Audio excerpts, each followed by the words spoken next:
ঢাকা বিশ্ববিদ্যালয়ের কমপক্ষে ৩০০ কক্ষ ভাঙচুর করা হয়েছে।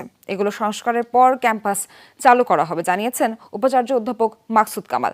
ক্ষতিগ্রস্ত কয়েকটি হল পরিদর্শন শেষে তিনি জানান, পরিস্থিতি নিয়ন্ত্রণের বাইরে চলে যাওয়ায় তারা কিছুই করতে পারেননি। হল প্রভোস্টরা জানিয়েছেন, শিক্ষার্থীদের ক্ষোভের মুখে তারাও ভাঙচুর ঠেকাতে পারেননি। সিলন ফ্যামিলি ব্লেন্ডের কড়ালিকার আর সতেজ সাদের পারফেক্ট ব্লেন্ডে স্বপ্নেরা মিলুক টানা।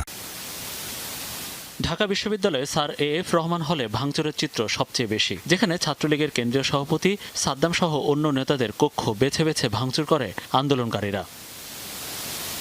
এফ রহমান ছাড়াও জসিমউদ্দিন হল, সূর্য সেন, জহুরুল হক, শহীদুল্লাহ, মহসিন হলে ছাত্রলীগ নেতাদের তাড়িয়ে দিয়ে ভাঙচুর করা হয় তাদের কক্ষ।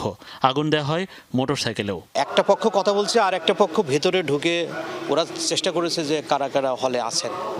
তো তাদের হয়তো ছাত্রলীগ নেতারা, আমি বলবো না, কারোর প্রতি আক্রোশ থাকতে পারে, সেই